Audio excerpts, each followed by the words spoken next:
Good evening, ladies and gentlemen. Are we ready to start? In which case, let me say that as chair of this panel, I'm delighted to welcome you this afternoon to discuss once again about ethics and data protection. And I will go back to 2016. 2 years ago, I sat exactly on this podium and I announced the EDPS new project on ethics and data-driven technologies. It is fair to say that there were at that time some skeptical looks among friends within and outside the data protection community for different reasons. We see their points.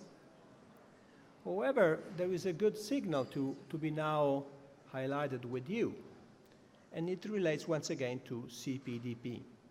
Cpdp, I think we may all agree, can be regarded as a weather vane for the most important current topics related to particularly, but not only, privacy and data protection. And this year, I counted a total of 11 panels at this conference, which, as described in the program available to all of you, explicitly address ethical questions. And this has, let's say, a meaning. So ethics and data protection seem intertwined like never before, and I observe an ever closer convergence between the two. Many issues related to ethics involve the processing of personal data. Data protection authorities within and outside the EU now face ethical questions that legal analysis alone cannot address. And whenever I approach an ethicist to talk about ethics, part of my motivation, I should be fair with you and honest, is to take a break from data protection, which is present in my daily life from 7 o'clock to midnight and perhaps even after. But I'm not successful, no such luck. They all want the ethicists to speak about data protection principles, and data protection and privacy is one of their biggest concerns. Just to give you an example, at the session this week in Davos on artificial intelligence, privacy was highlighted as the big question to be tackled. And yet, for data protection authorities, at least some of them, for data controllers, ethics is not yet a priority, though we have some notable exceptions. For instance, if you have a look to the excellent blog published recently by my good friend Elizabeth Denham, the UK Information Commissioner, you may have a different impression. But let us not to be critical. Data protection legal experts are partly exhausted by all the legal changes and the case law. They are, of course, right when they say that there is already a GDPR ethics. They focus on some ideas around accountability, about fairness, transparency, but in terms of honesty, let us not to pretend that the GDPR will by itself fix the glaring inequalities and unfairness which increasingly characterize the digitized society and economy. We're striving towards a new model of treating people with dignity in the midst of pervasive technology. We are looking for a simple maxim, a sort of digital Hippocratic oath, an oath which all can understand, from practitioners to patients in their digital operating activities in such a theater. And with the debate taking place this week, it will continue to grow, but not forever. Soon the new becomes the normal. And now, I think, is our window of opportunity in this convergence. I regret to say, you can even tweet on this, that data protection rules will not alone make the world a better place. They will give a strong contribution. Most of the companies today, within and outside the EU, want to be compliant with data protection rules. That's a good signal compared with what some of them declare in 1998. However, I continue to doubt that this will be enough to preserve a vivid democracy, our full autonomy of choice, our entire capacity to develop our own personality, to develop a new notion of dignity in the digital age. So technologies allows human minds to be hijacked. They're changing the way we think. They are making us less rational and more impulsive. Predictive algorithms are rating us in countless aspects of our life, and recent investigations show how much these systems may reinforce inequalities and exclusions. We love new technologies. We don't want to slow down innovation. The question is, are new technologies shaping our values? The GDPR adapts to new and not so new technology. It is reactive. Its aim is to avoid harms and mitigate risks for the individuals. It is inspired to a precautional principle. It does not proactively support a project for the future of our society. I would like to be clear once again. I'm not trying to complement the GDPR with a new set of rules, but we have a more ambitious project. We are looking beyond, at least at the DPS, beyond mere compliance mechanism. We would like to understand how the digital age is changing the society and the person's daily life.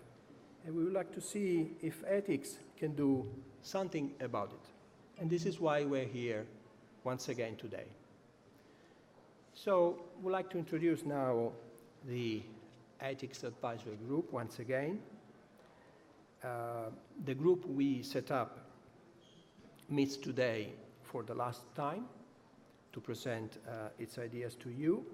As you know, this has been a fully independent group. That means that even if we hosted the meetings, we didn't take part of them, apart from courtesy meetings.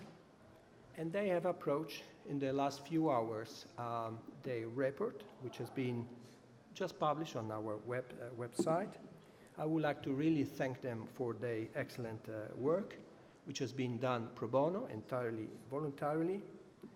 And therefore, we will ask them to be on board, because we're now approaching the Privacy and Data Protection Olympic Games in October this year in Brussels, and we need of their contribution. So the report will be subject to some comments, will be publicly available as said, and will represent one of the important main background documents for the conference. And I'm delighted Jim Dratwa, well-known Secretary of the European Group of Ethics in Science and Technology, moderates this panel. Why? Because it confirms the convergence I mentioned to you. We have been cooperating as EDPS and the two groups with the ethics group from the Commission. We will continue to cooperate in the future. They will be engaged in our conference. So it's time now I start acting as a sort of a silverback, remaining a little bit in a listening mode. And even in the next few months, I would like to be in a listening mode for comments, at least until June, where we would like to expand the conversation further. Further, as I said, because we would like to prepare all relevant background documents for the 40th edition of the International Conference. So it's time I stop and I continue monitoring from here. But so now it's over to Jim. Thanks ever so much, Giovanni. I'm told that these should work, and indeed they do. Really, thanks so much.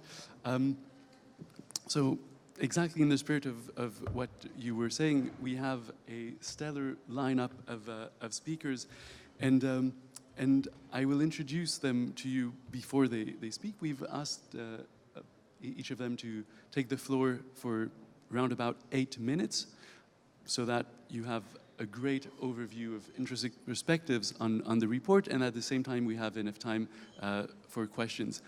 The questions will come after our four excellent panelists have expressed themselves, so hold on to those questions, write them down, tweet them perhaps, but don't lose them, and they'll give us a wonderful conversation afterwards. So let me first introduce Peter Burgess. I'm sure you know him, but let me remind you that he holds the chair in the geopolitics of risk at the Ecole Normale Supérieure de Paris, and is professor at the Center for Advanced Security Theory, CAST, at the University of Copenhagen, and he's also the chair of the Ethics Advisory Group. Without further ado, Peter, the floor is yours. It's a sure thing. Thank you. Good afternoon, everybody. There's many stories we could tell about the ethics in the digital age, digital ethics, as we've called it in our group. I want to suggest one of many. You may hear others from my colleagues here on the stage. It's the story of personhood, of the concept of the person in the European tradition.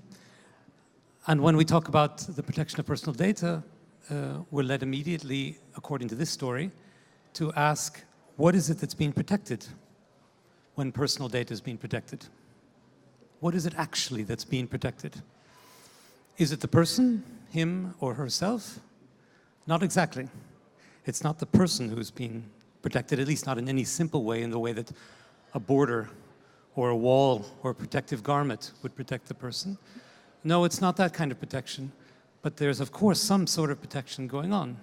And we want to ask, what is that protection? And what's the difference between that kind of protection and the sort of prophylactic or kinetic protection that we would have against physical harm? Answering that question might start by the observation that I am not my data. A person is not the person's data. And yet, we all know, everyone certainly in this room, that I'm increasingly, more incessantly represented in everything I do, essentially everything I do, as my data. Represented to others, to my friends, to my social groups, to the government, to the security forces, to just about everyone I have interest in interacting with. I'm represented increasingly by the aggregate of the data about me. Well, what is more interesting, more disconcerting, is that I'm increasingly represented to myself by my data. My own understanding of who I am, my ethical understanding of who I am, is increasingly represented through the data about me. I see myself, I seek to tailor the representation of myself, my data self, in a way that reinforces a certain kind of data self of my own. But what's strange is that representation isn't even personal anymore, because also, as we know, it's increasingly automated. It's automatic. And it's promulgated by people and processes and machines who don't even know me. So my representation to the world, to society, to myself, is becoming quite distant from who I think I am. And we're moving towards a situation, a historical situation, I think, where the most natural way of protecting me is protecting my data. That's an observation we might make along these lines. And then, given that the person and personhood is so essential to the European project, from the very original philosophy of the European project to the actual core documents, the person is a core idea. What does it then mean that the person is increasingly represented through automated processes, algorithms? So this kind of narrative we can address, and we did address over the course of the last 2 years in our many deliberations, with two answers, two kinds of answers, two sets of answers. The one is a historical one. It says, well, what kind of historical conjuncture are we living in? What is this period? What's special about now which makes this situation so observable, so incessant, and actually so bothersome to many of them. Technology has always existed. Even communication technologies have always existed. Digital technologies are something more new. But what we cannot think, we can observe the changes all around us in the way we lead our social lives through digital technologies. There's no controversy at all about that. But what I think we have to conclude, and what we have concluded, is that the changes we see today are not simply, in a simple way, caused by technology. There's some sort of parallel process. Digital technologies are changing, and we are changing.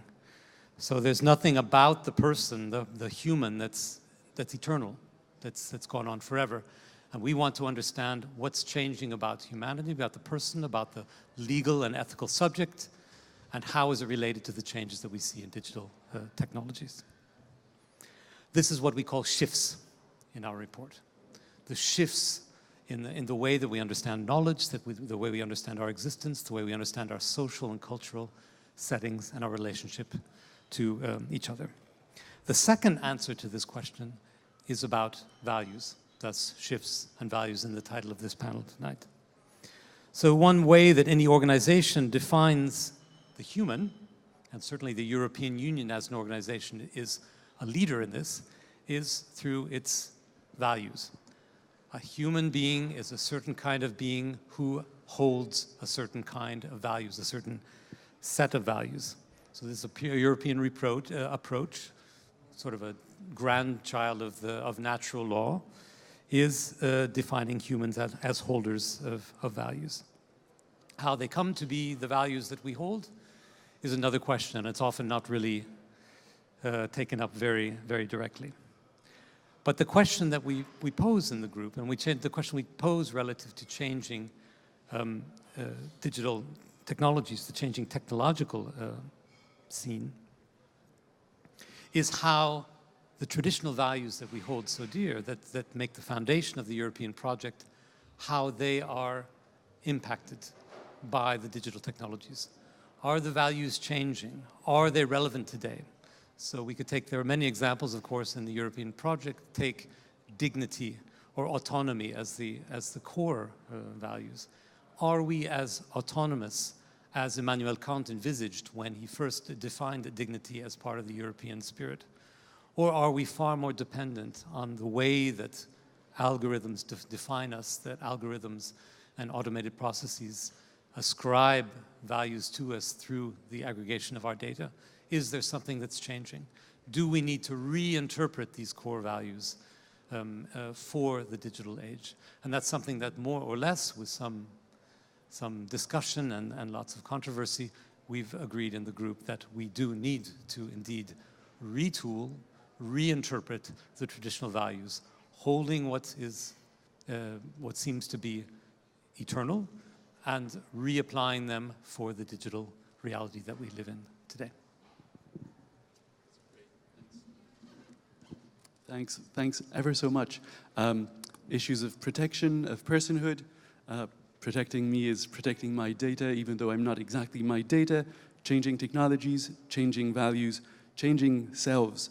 And indeed, the need to retool the values we hold dear in the face of those shifts.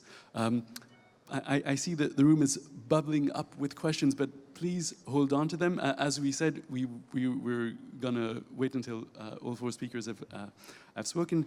And indeed, let me introduce to you Antoinette Rouvroy. Antoinette is Doctor of Laws of the European University Institute of Florence.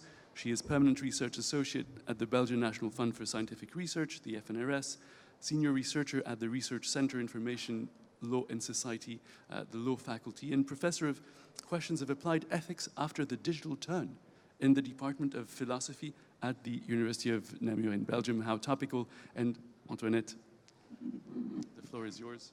Thank you very much. And thank you, Peter, for that first speech, which very well introduced what I wanted to stress. As a specific shift that we identified was about what is called the scored society, from what we call from the actuarial society to the scored society. In fact, what we notice is that we are gradually shifting from a civilization of science and text towards a civilization of signals, computable signals, and algorithms. That, of course, for a lawyer is something that is really an important shift. As you know, law is the result of a very long and slow sedimentation of text, and now we are faced with a completely new paradigm of pure signal, pure quantification,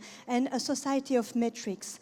So, in fact, all the digital pheromones that really proliferate from all our behaviors. By behavior, I mean all our trajectories online, but also offline, all the friends that we make on the internet, on social networks, all our relationships, all the supermarket we go in the evening when we need food, all these data that proliferate from our behaviors, in fact, do not render us more visible nor intelligible in our singularity, but they make us much more calculable in our behaviors. And what is quite strange is that it's a strange kind of quantification which does not relate to any kind of stable, conventional, explicit metric, but which relates to constantly evolving behaviors of others. So it's a strange kind of normativity which is really viral, which no one can ever stabilize. So in that context, people become taken or become engulfed in a phenomenon of absolute competition among each other at the level or at the quasi-molecular level of the intrapersonal data. So there are of course, new processes of valorization of oneself on the internet. We want to be quantified. If we are not quantified, we do not enter in the competition and we cannot compete. So we accept to give a lot of data. We accept to have a lot of data captured from our behaviors for that reason. So we are becoming used to live indexed life, in fact. So, but it's a trend that is difficult to resist. Why is that? Because the blindness of algorithms towards what makes the singularity of a life and also what inscribes each individual life in collective context, and rather the focalization of algorithms on what links in a way that is quite impersonal, what links each life statistically to impersonal but predictive profiles is precisely what confers to algorithmic processes their aura of impartiality, their aura of objectivity, and at the same time, what renders them completely alien to any kind of conception we can have of personhood, of who I am. So it's not, the problem is that scores and profiles, the problem is not that scores and profile are adequate to who I am, to how I behave, to my biography. The problem is that the things that are detected through profiles and scores, which are my propensities to mental diseases, my propensity to be a bad repayer of debts, for example, my propensity to become a radical religious person, these kinds of things which are detected thanks to algorithms, they are thought or conceived increasingly in a logic, in an epidemic logic. There is a kind of determinism that is growing, a determinism which is articulated not to the biography of each individual, but to the relations which are transpiring through digitization or datafication of behaviors.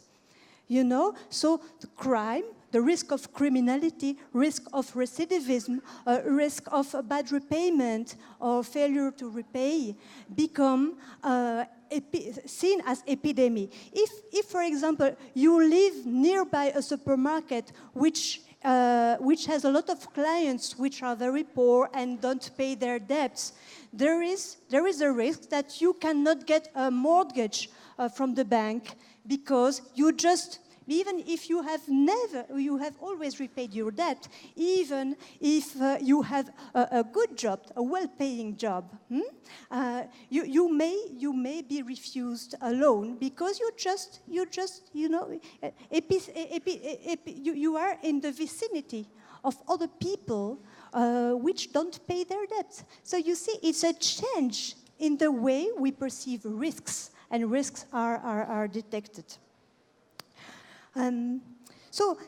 But a profile or a score is no one. It's no one. It's very far from the person, and that's a problem. It's not the adequacy that's a problem. It's that it's too far from the person. So, and also that tendency betrays a kind of obsession with real costs, hyper-individualization of evaluations of opportunities and threats.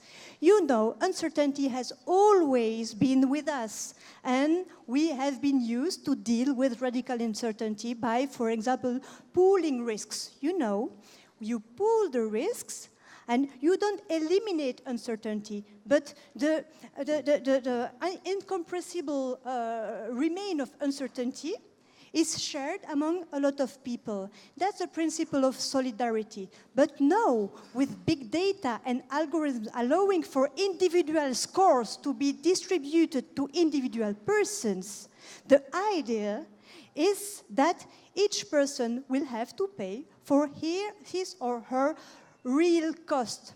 You know, it's not real. I mean, scores are not true nor false. They are just reliable enough to nurture or to feed strategies of actions which are deemed optimal for the actors who use these dispositives. So you see there is a shift there. Of course, there are issues of values involved here. You see that the problem is not so much anymore the question of personal data and protecting each person in his or her personal data. In fact, nowadays, data are much more relational than they are personal. And the challenge we are faced with now is this one.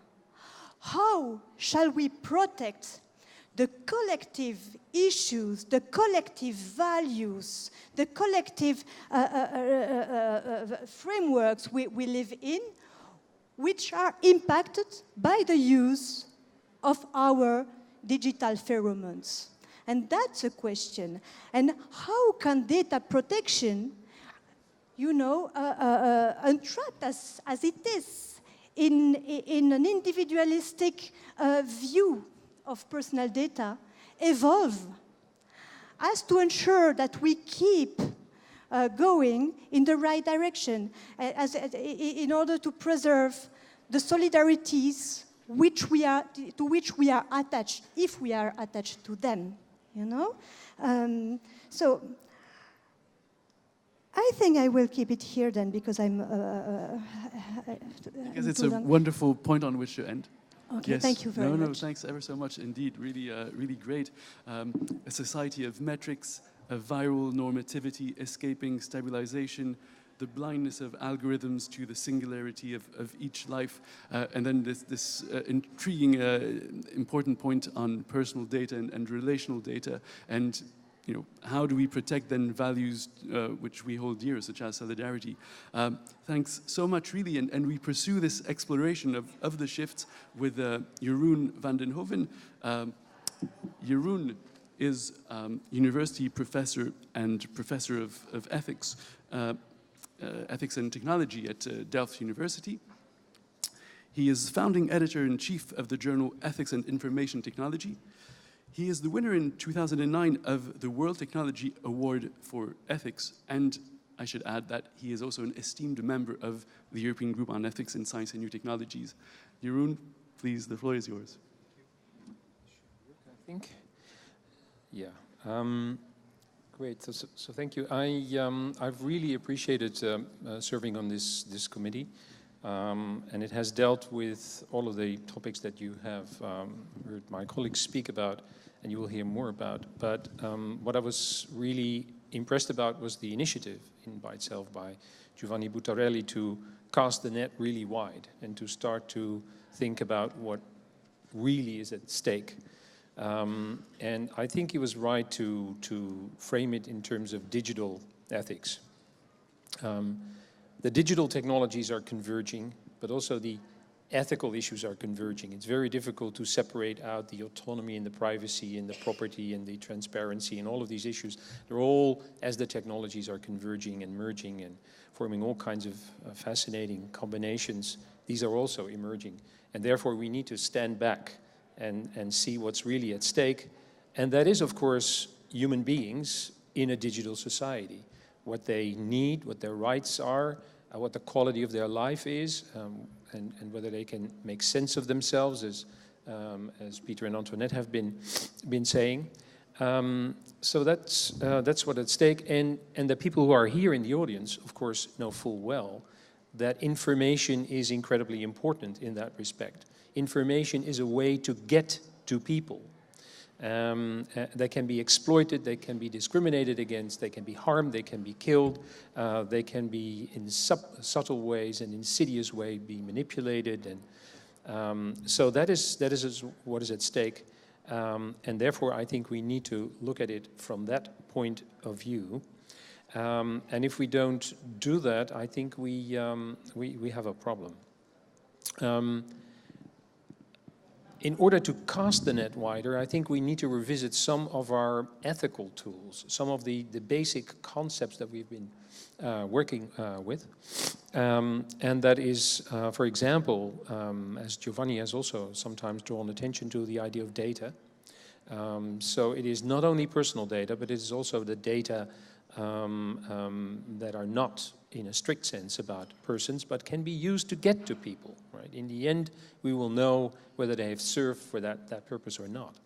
And so I've talked in the past about identity-relevant data, every data that is relevant to get to people in the end.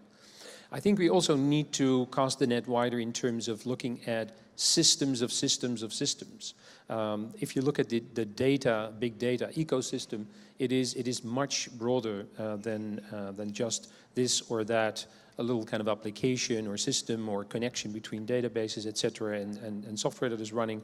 It is a very intricate and very elaborate system, and it needs to be kind of described and analyzed and evaluated as such.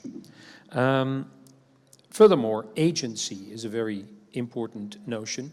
And it is distributed, and we need to kind of look for where the agency is residing. Why? Because that is a step forward to attributing and allocating responsibility. And so we need to identify where the agency in these kind of systems of socio-technical systems is residing in order to adequately and in a nuanced way to attribute responsibility. We have made it very difficult on ourselves because evolution has made it possible for us to become the ethical beings that we are.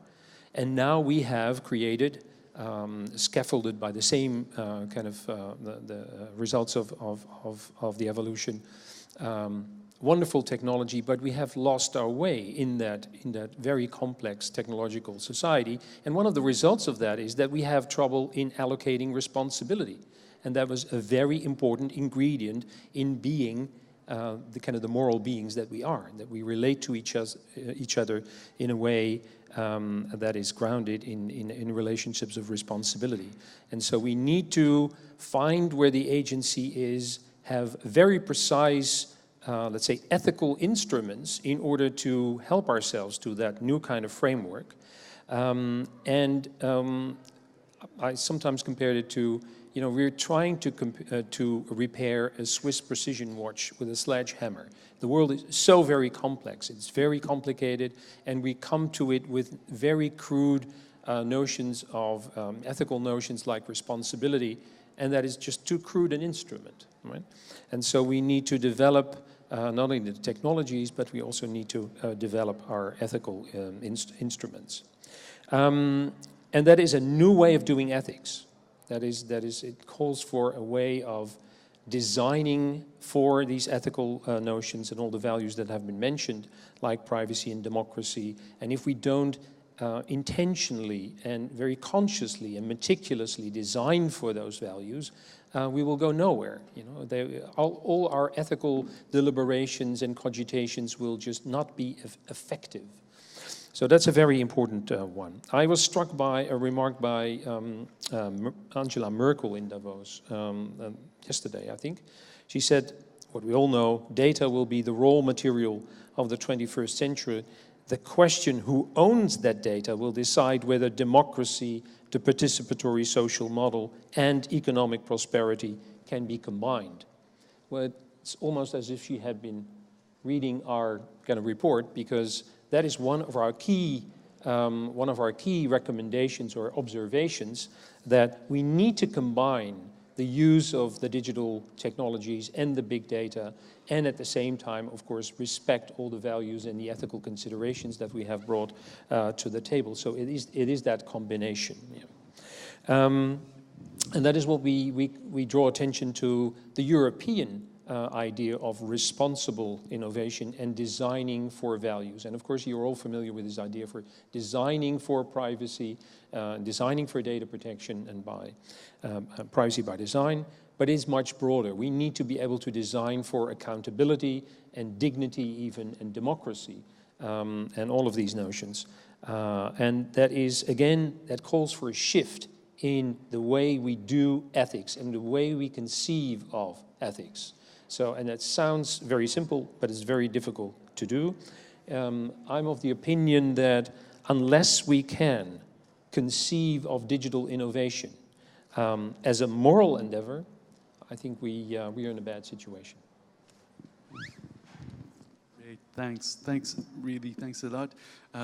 Casting a wide net in terms of digital ethics, but also in terms of envisaging the system of systems, the question of distributed agency in order to be able to allocate responsibility, the need really to refine our ethical instruments, and as a condition to be able to design for the values that we want to uphold.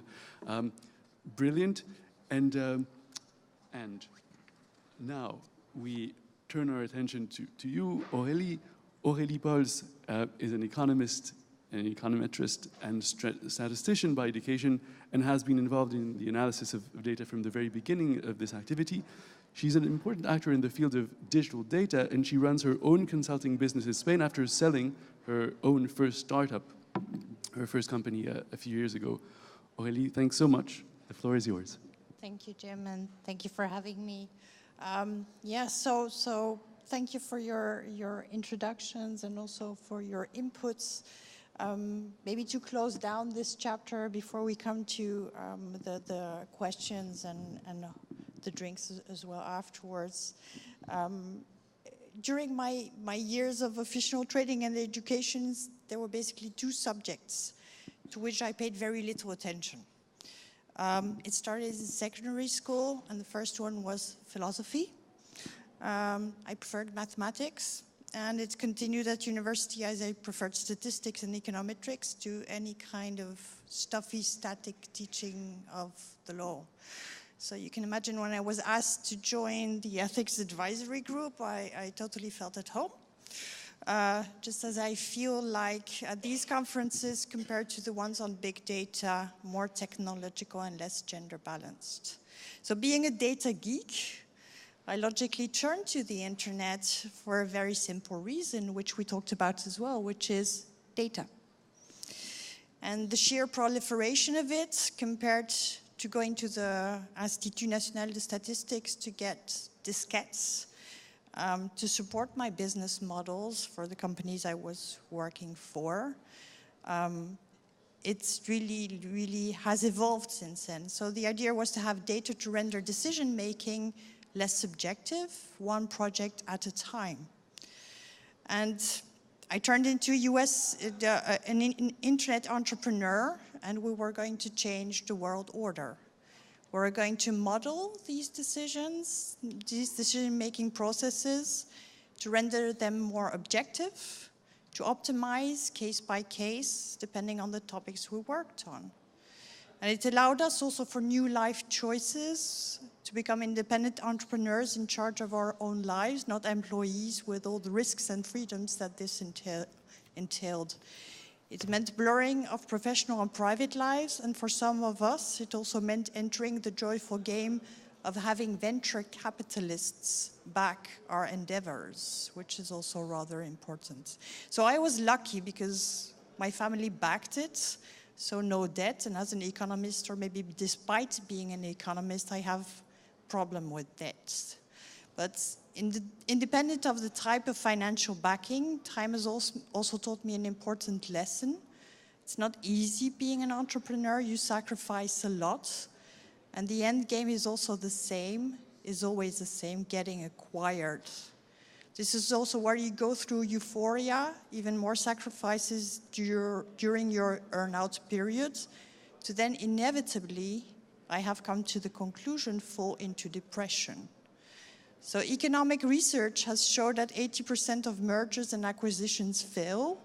And if you ask me today what my greatest achievement was when selling my company, besides the nice sum in my bank account, is the fact that I watched people evolve and grow.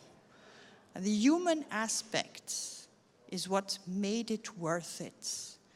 And as a serial entrepreneur reminded me a long time ago, there's just so many cocktails you can drink in Barbados. So my world is one where you move fast and break things, where you throw ideas at the wall and see if it sticks.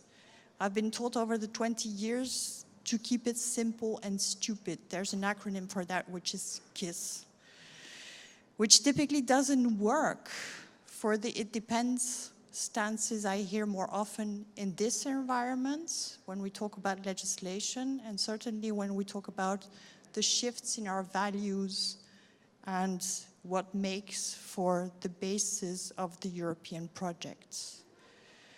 Data science is a black and white world, a bit like US movies, where you feel good at the end because the good guys win, and not puzzled or depressed as sometimes when watching French cinema. Don't get me wrong, I have an eclectic taste and appreciate it immensely while refusing to watch Black Mirror. For this crowd, I imagine I intend to personalize and oversimplify things. For the big data, AI, machine learning crowd, I make things too complicated. In between, I am puzzled yet free, autonomous in a way, while also minimizing risk, but that's another discussion. Okay, enough about me. So getting back to the EAG, a tremendous honor and a challenge. I learned something remarkable thanks to Antoinette. The law is a very powerful box of Lego, possibly more powerful than technology, as it doesn't sit in isolation, like most startups who haven't found their market fit. Think of the building blocks that make up the GDPR today, as you take the notions of data controller, processor, even joint controllers for granted. This idea of consent, or even the fact that law kicks in when PII, personal data, personal information is processed, has been created one way or another. It doesn't fall from the sky. The building blocks of the law address the evolution of society and define which kind of society we want. And if I may continue the comparison with respect to technology, it rapidly becomes obsolete. Anyone who has been through interwoven migrations, for those who remember content management systems, before WordPress and social media, knows that the foundation of technology become rapidly obsolete and don't address long-term, bigger picture issues. If you have put your finger into APIs or SDKs or other data integration schemes, you know they are built to fix short-term requests. I flocked to the internet because of the data, as I said in the beginning. I am faced today with tremendous data quality issues, plenty of it yet not freely given, and a prediction is not the same thing as a fact. Some things that are highlighted also in the report. Data, interestingly, also has become a barrier to entry, dividing those that have it and those that do not dispose of training data. Obviously, other issues have arisen, such as representativity of population. Certainly, when you follow the KISS principle and Aurélie, don't make that too complicated. So now I think the data debate is possibly not the most important aspect of the white paper.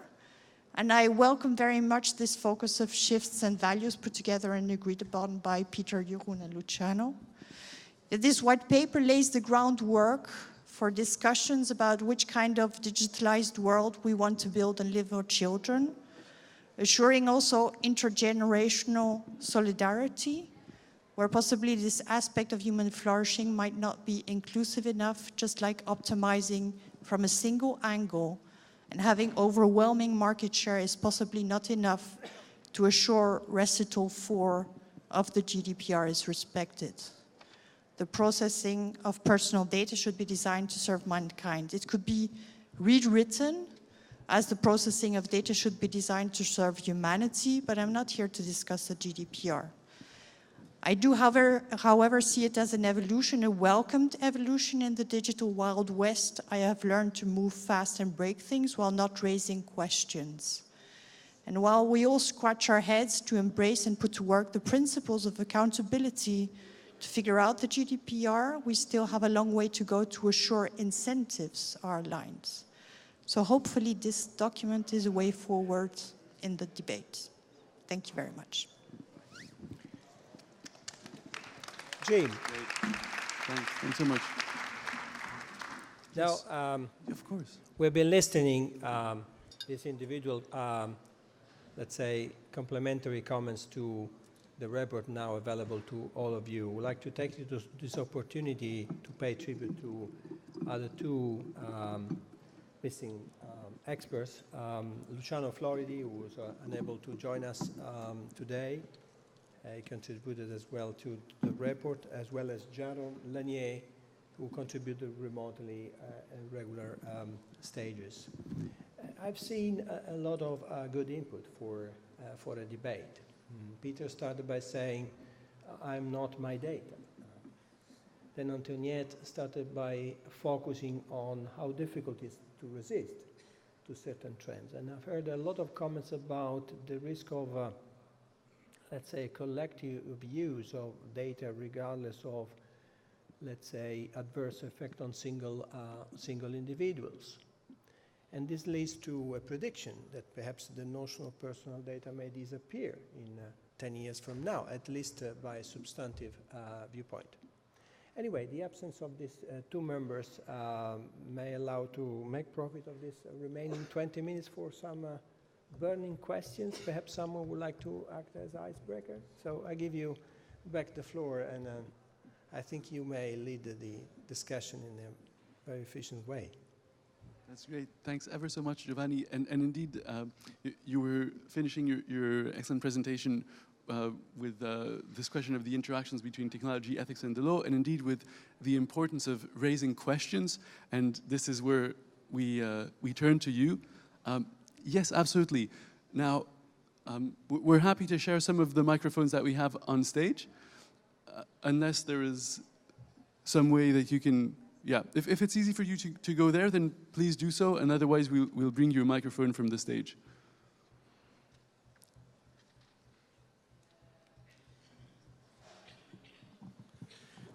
Thank you very much. I'm Charles Rabb from the University of Edinburgh. I haven't read the report, and I'm sort of itching to get hold of it and read it, but even in advance, I'd like to commend the whole enterprise for producing something which will, I hope and I'm sure, advance our thinking. The question I wanted to ask is this. In view of some of the remarks that have been made from the panel, particularly, I suppose, Antoinette and Peter, Suppose your report had been available 5 years ago. Do you think it would have had much traction, and what traction might it have had on the drafting of the GDPR? Because if you look at the GDPR, as we all have done, you find, one finds oneself saying, gee, if only the GDPR had embraced more firmly the idea that there are impacts beyond that of individuals and beyond that of individual privacy, but that go into other sorts of social values and so on, which is a perception that we've heard this afternoon and is probably, I hope, in the report.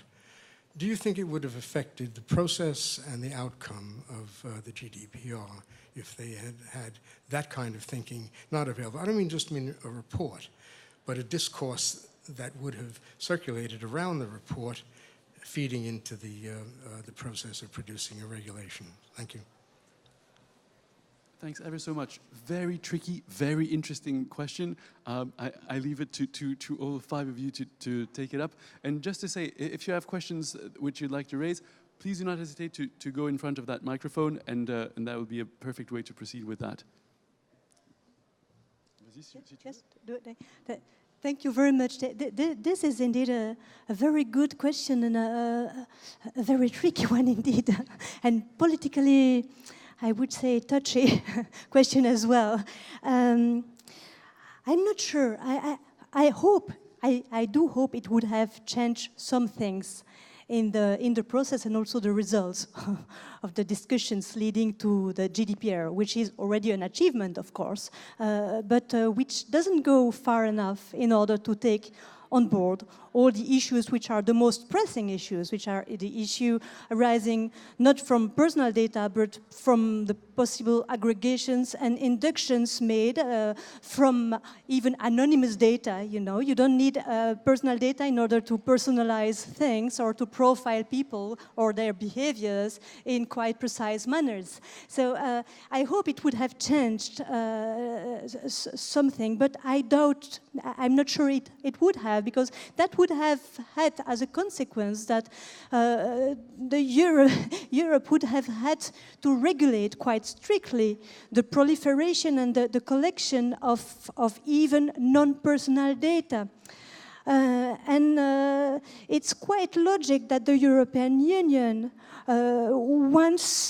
wants data to flow easily and to proliferate, because big data is said to be good for innovation. And innovation is nowadays an absolute logic, even if you don't know what innovation for what it is. It's good for competitivity, and sometimes it's enough as an argument.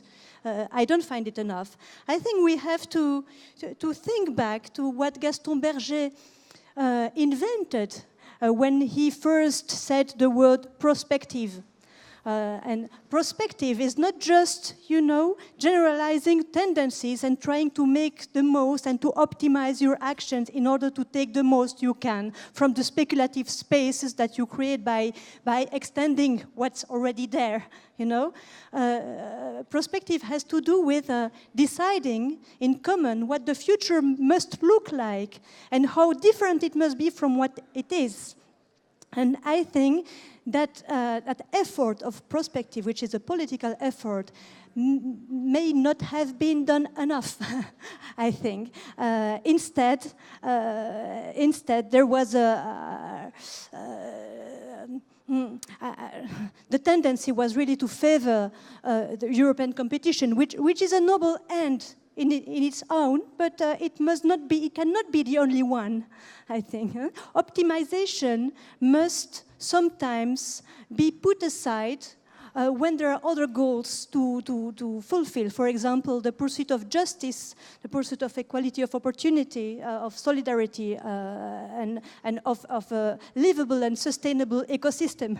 I think these are really political goals that could or should even sometimes prevail over optimization and pursuit of competitivity. Besides, I think that pursuit of these valuable goals, ethical goals, are not a constraint, are not diminishing the possibility for innovation. On the opposite, I really believe that these are productive constraints, and which could make the European innovation much different and much better, I would say, than other kinds of innovations which are more specific to other areas of the world. I think we have something to play here, even on an economic and competition level. Jim, may I abuse for a couple of minutes of my role to say a word? All questions from Charles Rabb, as usual, are very challenging. So thank you for contributing to the debate. Digital ethics does not come from the blue. It was already partly there years ago.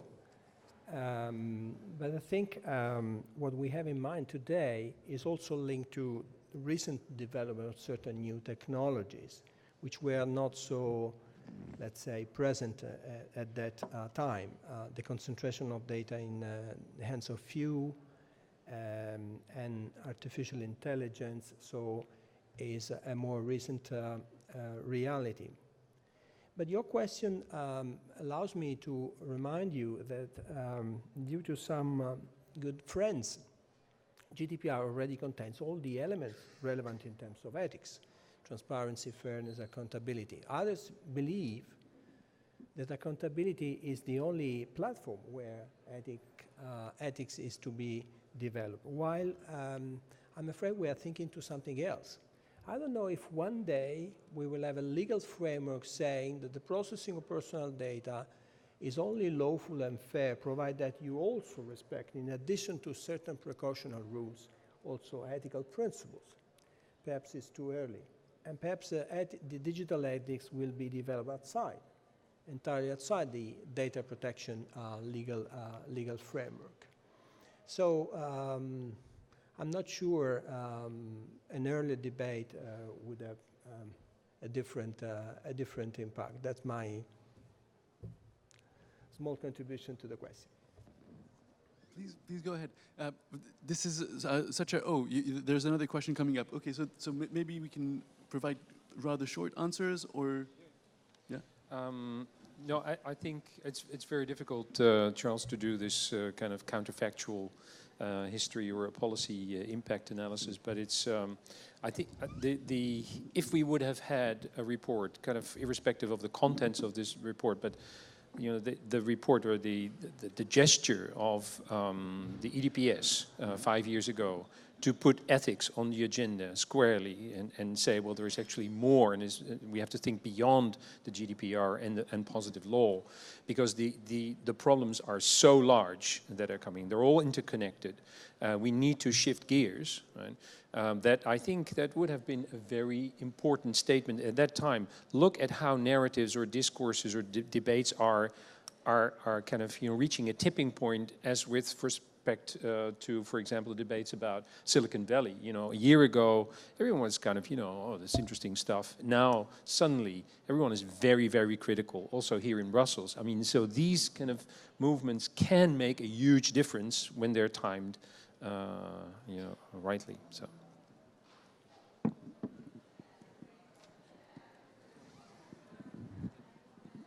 Sure. I mean, first and foremost, of course, it's the existence of the GDPR which provoked and made possible the wisdom of the Ethics Advisory Group. So I think the EAG wouldn't have been possible without the GDPR, and from a certain point of view. On the other hand, to answer your question, I think in a careful way and in probably in a different way than you are referring to, yes, it would have impacted. There's a fundamental difference between law and ethics. In law, the normative dimension, the coercion, if you like, is external. In ethics, it's internal. Ethics is a relation to the self. Law is a relationship to another, of which it's more complicated than this. I'm simplifying, but you see the point. So the ethical question is a question about what kind of relationship we have to each other, to ourselves as society, what kind of relationship we have to this European project. So the general background of dignity and autonomy, which is the background of the GDPR, might have been different. In one technical way, I think it could have been different. The reflection, what we hear about trust emanating from the GDPR, I think is mistaken. I don't think the GDPR will raise trust in anybody except in those who are in the position of exerting coercion or punishment or meting out the retributive claims. Trust is, coercion brings trust only in authorities. It's not a trust of oneself or trust in one's own community that will come out of this. And I think our reflection, and you can read in the report our reflection that we've made about trust, would confirm this. Great, thanks so much. So we're at this point with around about 10 minutes left where we agreed that we would collect questions. So we're very much looking forward to your question. If there are other questions, please do come along and ask them, and then we will answer collectively. Yes, please go ahead. My name is Jeroen. I'm from the Austrian Academy of Sciences, and I would like to say that I share very much the diagnosis which was presented at the panel today. I'm less clear or maybe more concerned about the conclusions. So I would like to take up the question of Charles Raab. What will be happen or the consequence in 5 years? Will this report contribute to a society which is more adjusted to the, let's say, technology imperative, or will it contribute to a society which contributes to a society in which we do not need to reinterpret values, but to reinforce, to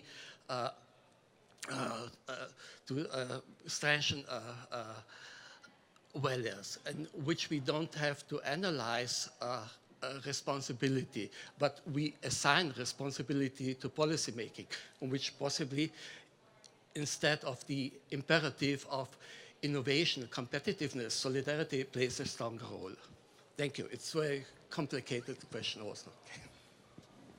An excellent question. Are there other questions which you would like to? Yes, please come. Go ahead. Absolutely great. Hi, Scott Robbins from Delft.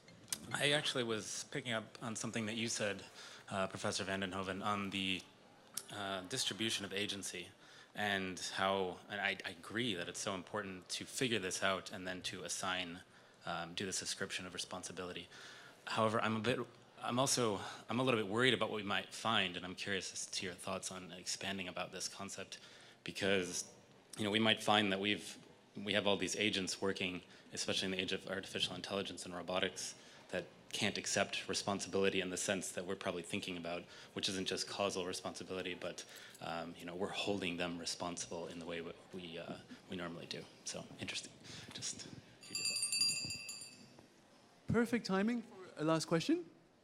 If you'd like to go to the microphone, great. And then a quick round of answers and closing by Giovanni. Simple question. Would you advocate for separate ethical impact assessments for systems, processes, organizations, implementations, deployments, or including those in privacy impact assessments or data protection impact assessments? Thanks so much. So 3 excellent questions. One about looking forward, technology imperative versus placing values first. A second one about distribution of agency. And then this third very good question about do we need a separate impact assessment? And we have a sort of a pop-up round of answers. You can pick and choose and keep it short. I know it's very challenging. I can maybe take the last one to make it short and sweet. There was a panel yesterday also on legitimate interests, and during the discussion about those balancing tests, when this basis is used for lawfulness of processing, there was a discussion about uses of ethical models, or what would come into play within these balancing tests that would run parallel to privacy data protection impact assessments, but would probably be broader. So this is where I start to see a link between how do I do those balancing tests today to justify under the accountability principle the use of legitimate interests. I think the work goes beyond that as well. So there's a bit that is what we have contributed here that would help define more clearly data protection impact assessments, those balancing tests, But as I said in my presentation, it doesn't stop there. There should be more evolution related to what digital ethics actually means. And if it only translates into legislation or other things is something that will await us in the next years to come. So, thank you. If an ethics impact assessment is possible, then we have failed in our group. Ethics impact in some sort of finite, determinate way is counter to the very idea of ethics. So ethics needs to be an ongoing redefinition of the self, redefinition of society, re-questioning. It never reaches a point where the impact can be measured in a quantitative way. As for society and the impact, Jan, as we point out in the report, the algorithmic era we live in has a risk of weakening democratic institutions, democratic processes, if we have succeeded in pointing out points of resistance where we can be more aware of where we're not being aware of the influences on our democratic voice, then we will have had a positive impact on society. Nice. So Jeroen and then Antoinette, if you can keep it very short, and then I can answer, I think, to try to answer two questions at the same time. The question about the agency and responsibility distributed, etc., and the other one about values and innovation. Responsibility is an example of where you have to, an agency, by the way, these things need to be designed for. They will not happen automatically. So if we leave it to the market and to people who invent all kinds of new digital wonderful stuff, then the outcome will not be meaningful human control, as the term is used in robotics or in with respect to high-tech systems. So you need to design for meaningful human control and agency if you don't want to go down the route of ascribing responsibility to machines. And I certainly don't want to go down that route. I want to stick to meaningful human control and agency in systems. This means that you help yourself to a very sophisticated theory of agency and responsibility and apply that to the very complex digital world in an adequate way so that you are accountable and that you know who's doing what and who's taking responsibility for what and who can be held in a justified way accountable for what. Yes, I'll just say a few words about the first question and a few words about the last one. The first one, I don't think there is a technical imperative. It doesn't exist as such. You know, there is a responsibility which is ours to tame that technical imperative or their pretensions of technical imperative. I think, speaking of technological imperative is a way of disresponsabilizing ourselves or depoliticizing things which really deserve public democratic debates. So it's our responsibility. And if algorithms are problematic, they're not problematic. What is problematic is our tendency, because of our laziness, our tendency to renounce to govern ourselves and to govern our environment and shift that responsibility to automatic dispositives. So, and we will not get rid of that responsibility. That's our responsibility, not to get rid of our responsibility. And now for the last one, the separate impact assessment, I just want to make a short note about some doubts that I have. When will impact assessment arise? In a big data universe, even personal data processing or data processing, which apparently is innocuous at time t, may become very dangerous and very sensitive at time x. Why is it so? Because individual data may not have any meaning nor utility nor value at the time it is collected, but then when it is aggregated with other data which are collected later on, then they can reveal even very sensitive things about people. So there is a question of temporality. That's the reason why constant monitoring, constant vigilance, not to only looking at algorithms, but looking at the social reality we live in, looking at the material world we live in is very important. So it's important not only to look at algorithms, it's also important to look at what data feed algorithm. Why is it? Why are these data and not others selected? And what's the material world we live in? What are the relations of power at time t? You know, which impact on the issues. Well, that's it. Sorry. Thanks. Wonderful. A huge thanks to all. And we all turn to you, Giovanni. No, just to say thank you, everybody from the panel and from the audience. Today's debate, once again, confirms to me what Jeroen has said. It has been a good idea to launch a wider debate. Opinions adopted by my good predecessor, Peter Hustings, already contained some important nuances at that time. But now we decided, since the GDPR is a reality, to have a wider debate. We do not claim to have a solution to all the problems. What is essential is that against those considering that they are not paternalistic regulators, we understand how the issue of the imbalance in terms of digital dividend can be dealt with. We have heard a lot of good ideas, so Jim, switch on your key because your group should contribute a lot. Be on board on this sort of mini public consultation. Send emails and comments, speak privately with all EDPS staff members around, and see you in October for a fruitful discussion at the open session of the Olympic Games on Privacy and Data Protection. Thank you for your attention.